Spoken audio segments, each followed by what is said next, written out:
en lo que realmente importa. ¿Cómo que vamos al título? Vamos a enfocarnos en lo que realmente importa. Es el tema que vamos a desarrollar en esta preciosa mañana. Con la ayuda del Espíritu Santo. Leímos estos 8 versículos. Mantenga su Biblia abierta ahí en Juan capítulo 1. Le digo algo, mis hermanos. Viene tiempo cuando la iglesia, cuando la Biblia va a ser perseguida. Es importante que usted lea la Biblia. Trate de grabar su Biblia en su mente y en su corazón. Escríbalas en las tablas de su corazón, como dice allí en Proverbios capítulo 3.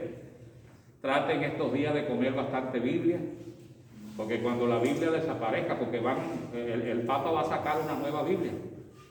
Y dice que la Biblia está obsoleta, que ya esta Biblia que nosotros tenemos, esta de la Reina Valera de los años 60, ya esa Biblia está obsoleta porque estamos en otro tiempo, fue lo que dijo el señor Papa en estos días. Y yo creo que usted está muy enterado de esa noticia. ¿Cuántos están enterados de esa noticia? Entonces, que coma bastante Biblia, lea bastante la Biblia, llénese de la palabra de la Reina Valera de los años 60, para que cuando venga este desastre de perseguir la palabra de Dios, nosotros ya tenemos esa palabra cimentada en nuestro corazón. Y por eso en esta mañana el tema es: enfoquémonos en lo que realmente importa.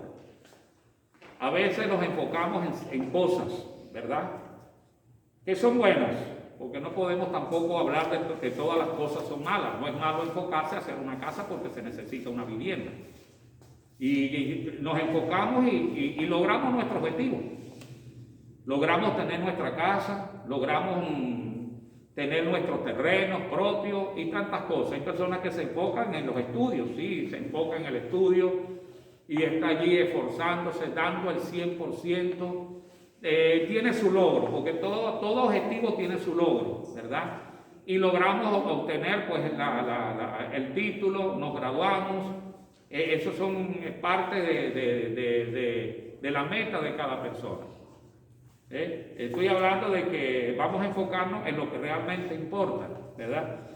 Entonces, en tantas cosas que nosotros nos enfocamos y logramos y decimos gracias a Dios que pude hacer estas cosas, Dios me dio para hacer estas cosas.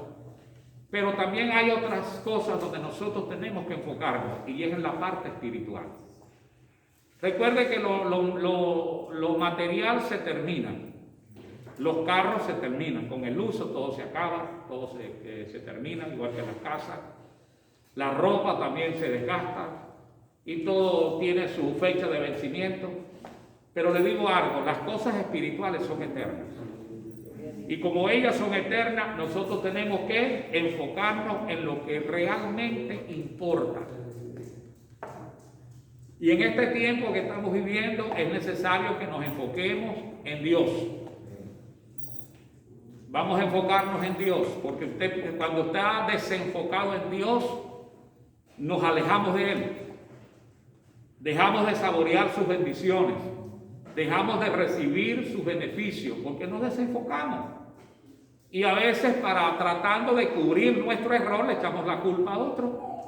Porque es más fácil culpar quizás a la iglesia, o culpar al pastor, o culpar a cualquier hermano por mi fracaso, cuando yo mismo fue el que cometí el error, fallé, me desenfoqué y por esa causa no tuve logros. Por esa causa yo no terminé mi meta, mi carrera. Entonces vamos a enfocarnos en lo que realmente importa. Jesús, cuando estuvo aquí en esta tierra, Jesús se enfocó en lo que Él vino a hacer. Por eso estamos leyendo este pasaje bíblico que habla de, mire lo que dice el verso 1, en el principio era el verbo. Esto habla del verbo de Dios en la eternidad. Dios es eterno, Dios siempre ha existido. ¿Quién creó a Dios? A Dios no lo creó nadie, porque Él siempre ha estado. Entonces, en el principio era el verbo. Es como esta palabra viene siendo parecida a lo que aparece en el libro de Apocalipsis. Yo soy el alfa, la omega, el principio y el fin. O sea que Dios no tiene principio, ni tampoco tiene fin, porque Dios es eterno. Dios es eterno, entonces nuestro Dios es Dios eterno. Dice, en el principio era el verbo en la eternidad, y el verbo estaba con Dios, hablando de Jesús, y el verbo era Dios mismo.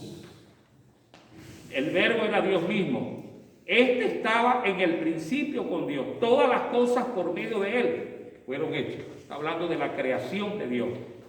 Sin Él nada de lo que ha sido hecho fue hecho. En Él estaba la vida, y la vida era la luz de los hombres. El único que tiene poder para dar vida se llama Dios, porque Dios es vida. Parece que cuando uno recibe a Jesús, recibe la vida eterna. Aleluya. En Él estaba la vida, y la vida era la luz de los hombres. La luz en las tinieblas resplandece en las tinieblas, y las tinieblas no la dominaron. Esta es una versión más nueva de esta Biblia, esta es la versión 95. ¿Cómo dice su Biblia ahí? No prevalecieron. Pero aquí dice, no la dominaron. Y es lamentable de que mucha gente se ha venido dominar, se han dejado dominar por la oscuridad, por el pecado. La luz en las tinieblas resplandece, y las tinieblas no prevalecieron contra ella. Esta Biblia dice, y las tinieblas no la dominaron. Hubo un hombre enviado por Dios, el cual se llamaba Juan. Este es Juan el Bautista. Este vino como testigo para dar testimonio de la luz, a fin de que todos creyeran por medio de él. El verso 8 dice, él no era la luz, sino un testigo de la luz. ¿Cómo dijo Jesús que somos nosotros ahora? Luz del mundo. Usted es un testigo de la luz. Y por eso usted tiene que andar alumbrando todo el tiempo. ¿Qué pasa cuando un bombillo se quema? Se ve el aparato, pero no tiene luz. Se ve el aparato, pero no tiene luz. Se ve el bombillo, se ve el recipiente ahí, está guindado, se pasa el interruptor, pero no tiene luz, está quemado.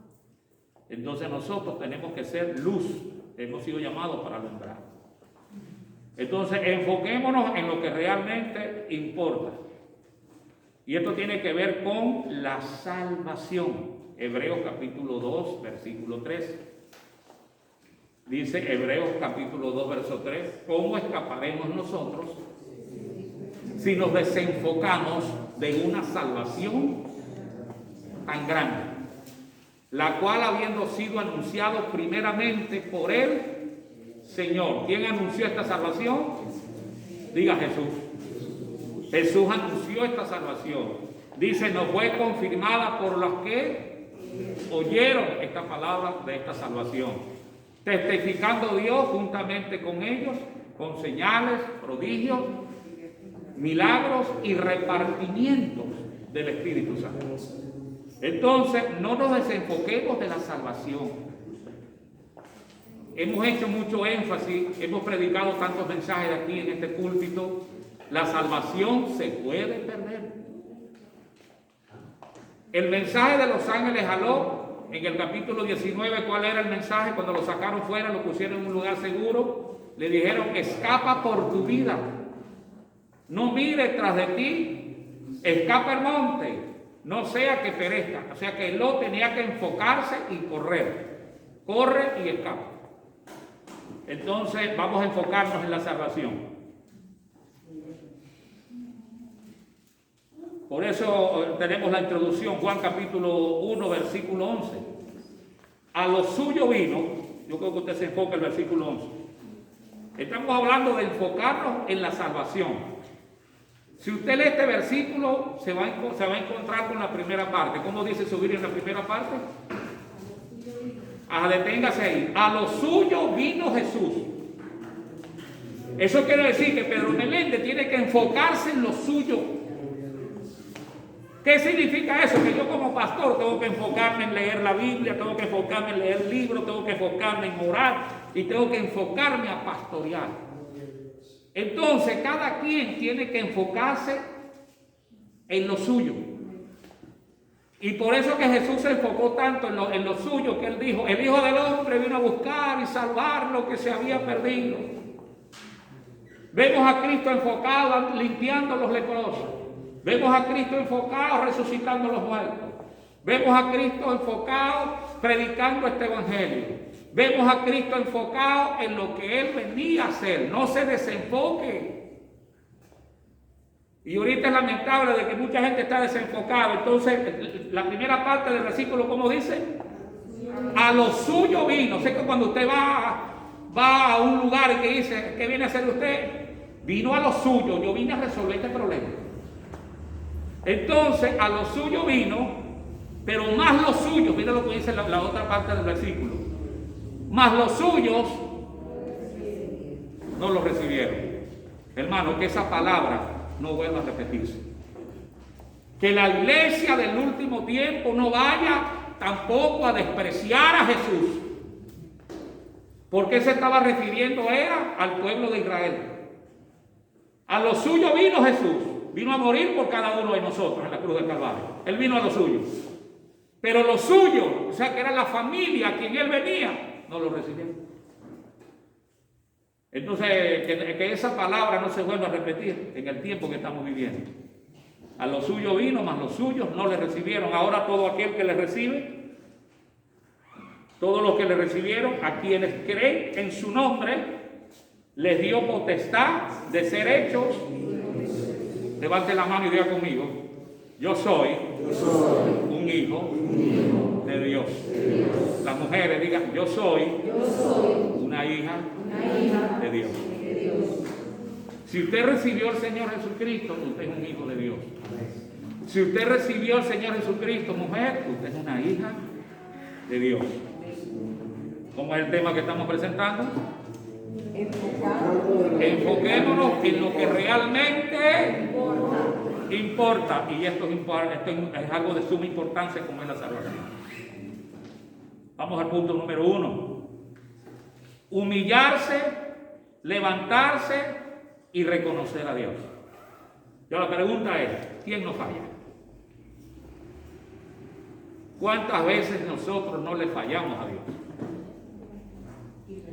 ¿Habrá aquí alguien que diga: hermano, yo nunca le he fallado a Dios? Usted tiene que vivir allá en el otro mundo, tiene que estar en el cielo ya. ¿Ah? Porque usted es perfecto. Usted es perfecto. Cada uno de nosotros que estamos aquí en esta mañana estamos llenos de defectos, llenos de errores, somos imperfectos. Pero a pesar de esos defectos, de esos errores, de esa imperfección, la misericordia tan grande de Dios nos guarda, nos cubre, porque estamos sirviéndole al Dios que vino y se enfocó a lo que venía, ¿verdad? Así con ese tipo de errores que usted tiene, de fallas y tantas cosas, Dios te ama. Dios te ama de esa manera. Dios te recibe de esa manera. Entonces el punto número 1 es, aquí hay que, número 1, humillarse. ¿Qué significa humillarse? Mucha gente piensa que cuando yo me humillo es como si estuviera avergonzándome a alguien. No, cuando uno se humilla es que reconoce, dice Primera de Pedro capítulo 5, humillado bajo la poderosa mano de Dios para que Él nos exalte cuando fuere el tiempo. O sea que tenemos que humillarnos bajo la poderosa mano de Dios. En este camino nosotros tenemos que andar como humillados delante de Él. Número 1, humillarse. Cuando uno le falla al Señor, se humilla. ¿Y qué dice? Levantarse. No se quede caído. Levántese en el nombre del Señor. Y reconocer a Dios es la otra parte. No vuelvo a repetir. Humillarse, levantarse y reconocer a Dios. Ahora sí estamos en el punto número 1. Reconocer a Jehová. El Salmo 100, versículo 3. Salmo 100, versículo 3 dice: reconocer que Jehová es Dios. Y Él nos hizo, y no a nosotros mismos. Aquí cuando el Señor habla de humillarnos, es que tenemos que dejar el orgullo. El orgullo no cuesta nada y cualquiera puede tener el orgullo. ¿Cuánto nos cuesta humillarnos? ¿Cuánto nos cuesta reconocer? ¿Sabe que la palabra cuando habla reconocer es reflexionar? Y hay un momento cuando yo tengo que reflexionar a las cosas y tengo que decir verdaderamente fallé, verdaderamente cometí el error, verdaderamente te ofendí, verdaderamente hice algo que no tenía que haber hecho. Y eso no te va a quitar a ti nada, todo lo contrario, Dios te va a exaltar. Porque el que se humilla es exaltado. Pero aquel que se enaltece, que no se humilla, es humillado. Es como dice Proverbios, creo que Proverbios 29:1, si no me equivoco, dice que el hombre que es reprendido endurece su cerebro. Dice, de repente será quebrantado y no habrá para él medicina. Entonces la palabra dice, reconocer que Jehová es Dios. Él nos hizo. En otras palabras, no somos autosuficientes delante del Señor. No somos autosuficientes, nosotros dependemos de Dios. ¿Qué dice Daniel capítulo 4, verso 37? No hay que esperar que Dios nos humille. Que Dios nos humille para reconocer a Dios. Este fue el rey Nabucodonosor.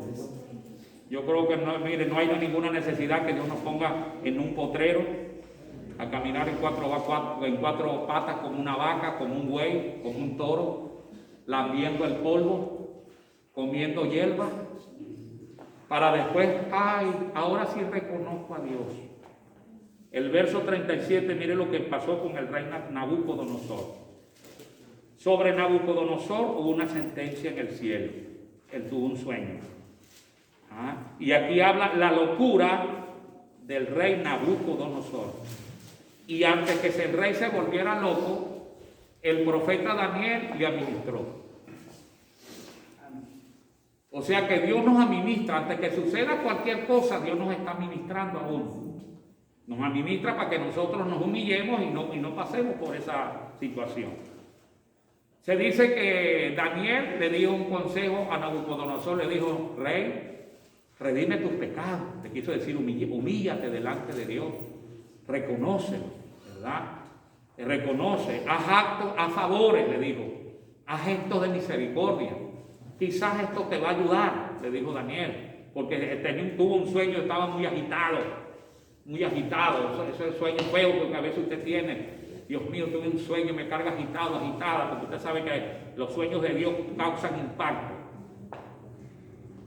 Se le olvidó el asunto, porque a veces oímos la palabra, se nos olvida.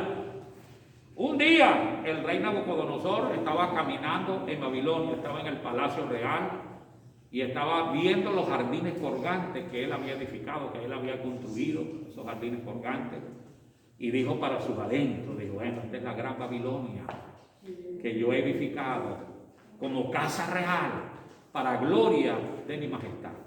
Y dice que se oyó una voz inmediatamente en las alturas y ahí se volvió loco. Se volvió loco. Mire, ese hombre se volvió tan loco que andaba en los potreros con los bueyes. Dice que las uñas le crecieron, esas uñas negras llenas de barro. El pelo le caía aquí atrás. Mire, eso andaba peludo. Sí, ¿usted cree que 7 años que no se quita el pelo? Fueron 7 tiempos. Una persona que dura 7 años sin bañarse, ¿cómo se pondrá?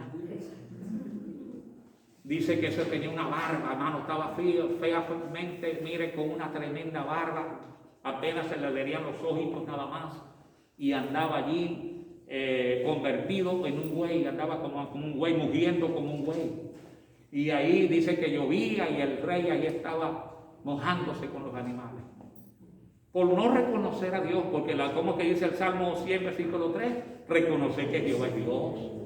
Y Él nos hizo y no a nosotros mismos. Hay personas que primero tienen que llevarlo a Dios a un hospital con un cáncer. Ahora sí reconozco a Dios. Dios existe, ahora sí lo recibo. ¿Por qué no lo recibiste cuando estaba sano? Porque tú tienes que pasar por ese proceso. Qué fácil humillarse delante del Señor. Y aquí en el versículo 37, lean su Biblia, Él lo tiene, busquen Daniel 4. Ahora yo, Nabucodonosor, alabo, engrandezco y glorifico al Rey del cielo, porque todas sus obras son verdad y sus caminos justos, y él puede humillar a los que andan con soberbia. Mire la palabra, dice, ahora yo Nabucodonosor, el rey Nabucodonosor, el gran rey de Babilonia, dice así, alabo y engrandezco y glorifico al rey del cielo, porque todas sus obras son verdaderas y sus caminos justos, y él puede humillar a los que andan con soberbia. Él estaba contando el testimonio de su vida personal. Entonces tenemos que reconocer, número dos, confesar y creerle a Dios con todo el corazón. Hay que confesar, siempre tiene que haber una confesión. Cuando usted le pregunta, ¿tú eres evangélico? No, yo voy ahí a la iglesia, pero todavía no me he entregado. Confiese usted a Cristo como su Salvador personal de su alma. El día viernes el comandante confesó al Señor y contó un testimonio de lo que pasó aquí en la iglesia. Yo estuve en la otra iglesia donde estuve el miércoles. Yo sentí una cosa muy tremenda cuando estuve dentro. Estuvo aquí y estaba contando la experiencia que él sintió aquí dentro de la congregación de la obra de juventud. Y él entonces dijo, ahora sí voy a estar asistiendo de vez en cuando a las iglesias, dijo. Y lo pusieron a confesar al Señor. El hombre confesó a Jesús como su único y suficiente Salvador de su alma. Tiene que haber una confesión.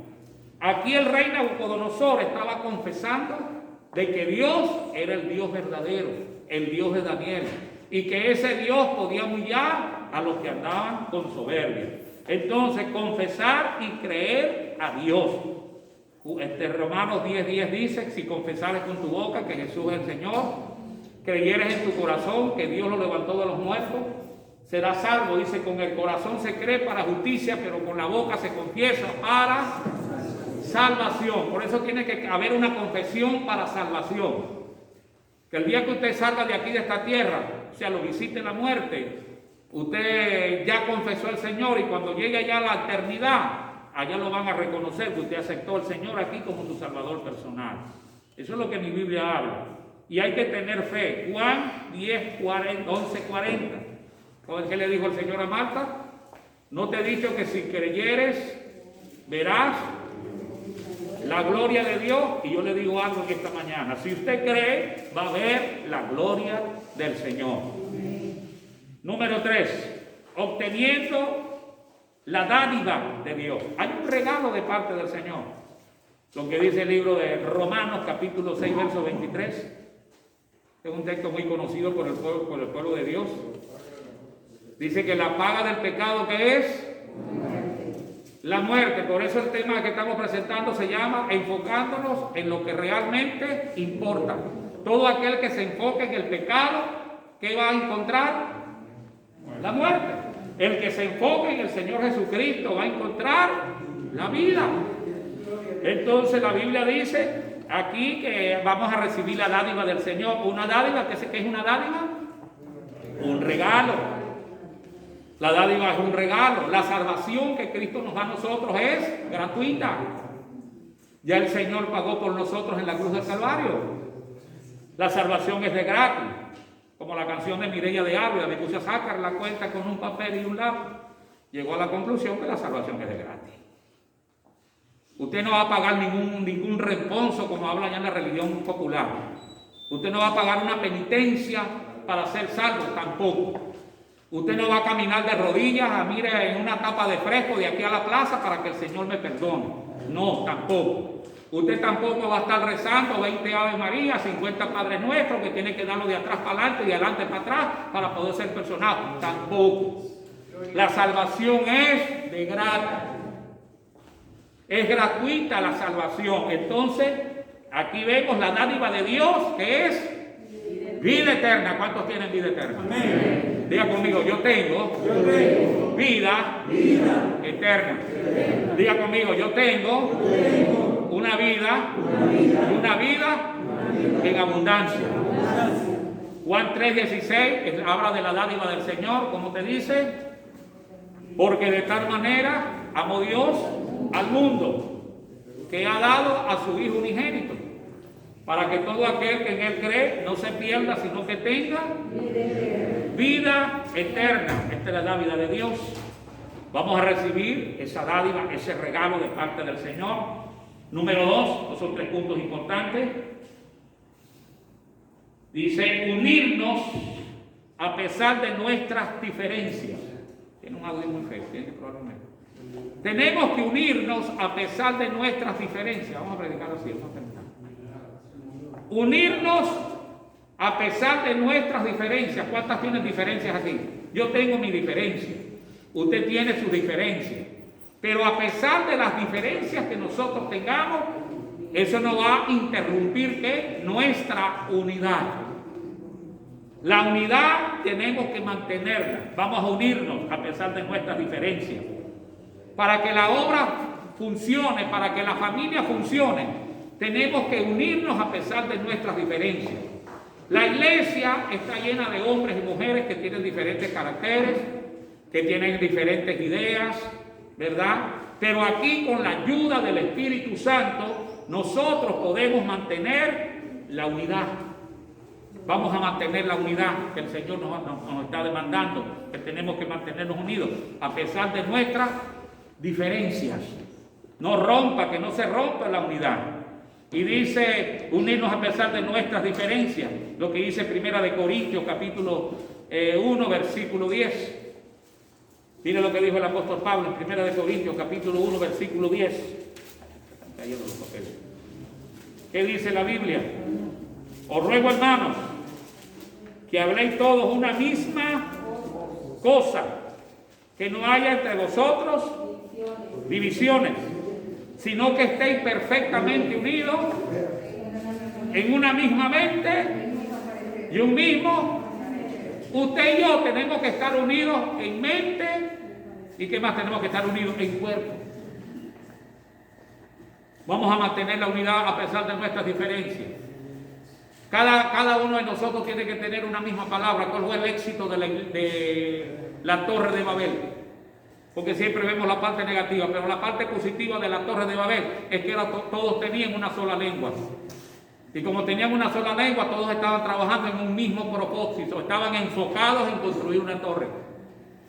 Entonces, cuando usted habla la lengua del pastor, cuando usted tiene la misma lengua del pastor, usted anda caminando unido al ministerio del pastor, a la visión del pastor, esto va a funcionar.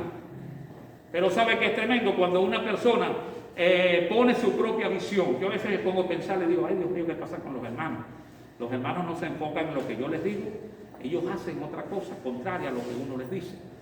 Y por esa causa no funciona la obra del Señor. Hay por allí alguien que contó que una vez llegó alguien a un edificio y estaba un hombre sudado que tenía una lavadora grandota y la estaba sacando, pero como la puerta era pequeña no hallaba cómo sacarla y estaba haciendo todo lo posible. Entonces llegó otro y el que llega no le pregunta qué es lo que va a hacer, sino que lo que llega entonces él empujándola hacia afuera y el otro la empujaba hacia adentro. Y por fin, pues él no pudo hacer nada. Y cuando terminaron todos, pero ¿qué es lo que yo lo estoy sacando para afuera? Pero cuando tú no preguntaste nada, él la empujó hacia adentro. Y así a veces sucede cuando nosotros no estamos unidos. El pastor quizás está tratando de hacer algo, pero como usted no ha entendido lo que es la visión del pastor, entonces usted le empuje hacia adentro. Entonces el apóstol Pablo dice que tenemos que estar unidos a pesar de nuestras diferencias. Vamos a aceptar la unidad que el Señor nos quiere dar porque Él quiere bendecirnos.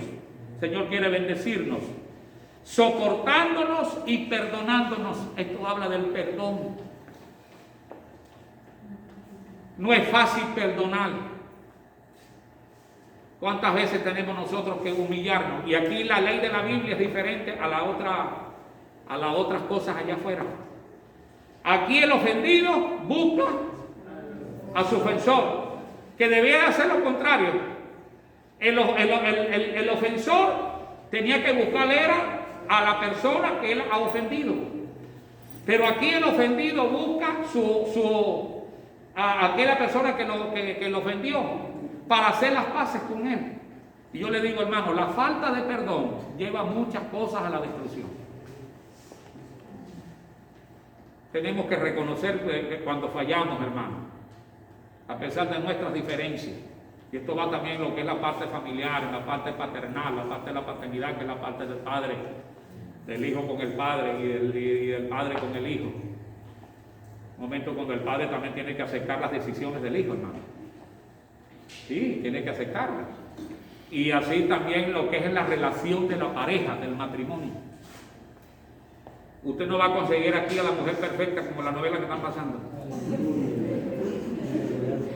¿Se consiguió la mujer perfecta usted? Esa la vio los primeros 3 meses. Pero cuando pasan ya los 6 meses, usted comienza a ver las imperfecciones. Quizás usted se casó y se consiguió el hombre perfecto. Después de los 6 meses usted se da cuenta de las imperfecciones que tiene el hombre. Pero a pesar de esas diferencias que tenemos, nosotros nos mantenemos unidos en la voluntad del Señor.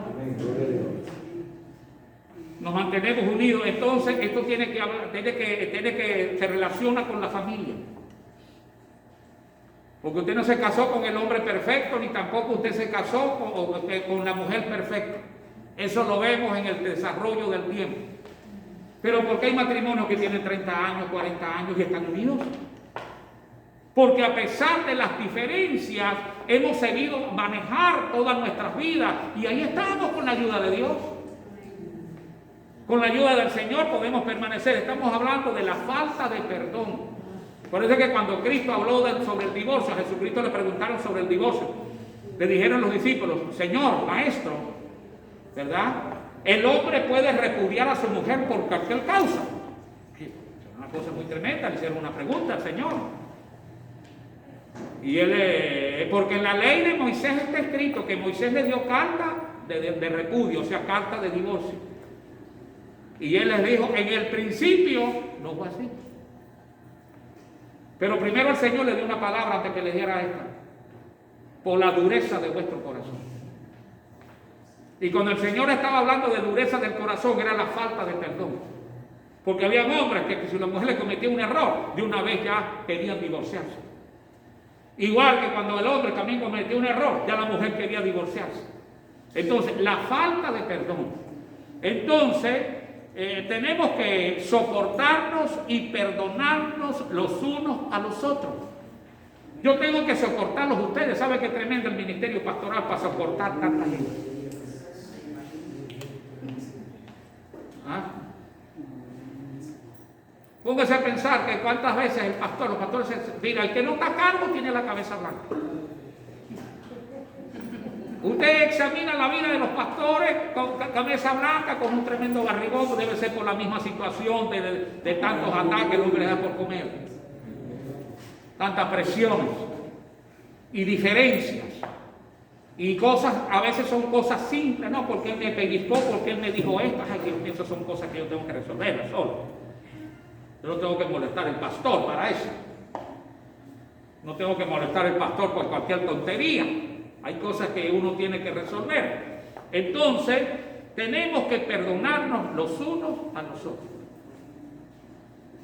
Aceptarnos los unos a los otros como somos, así como Cristo nos aceptó a nosotros.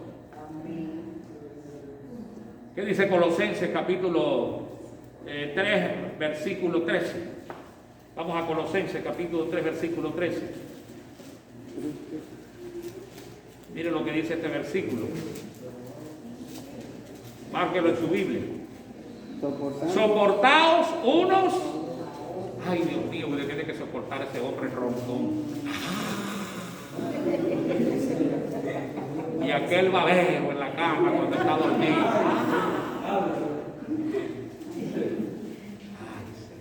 Tiene que soportarlo porque usted hizo un pacto con Dios. O si no, es la mujer también, porque mujeres que roncan cuando están dormidas.